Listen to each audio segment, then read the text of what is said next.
విజయవాడ వరద బీభత్సంపై దేశవ్యాప్తంగా చర్చ జరుగుతున్నా పవన్ కళ్యాణ్లో మాత్రం ఉలుకు పలుకు లేదు.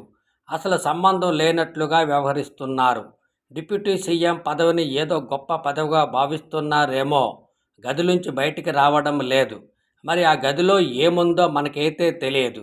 ప్రజల ఓట్లతో గెలిచి డిప్యూటీ హోదాలో ఉన్న పవన్ కళ్యాణ్ వరద బాధితులను పరామర్శిద్దామనే ఆలోచన చేయకపోవడంపై రకరకాల ఊహాగానాలు చక్కెర్లు కొడుతున్నాయి.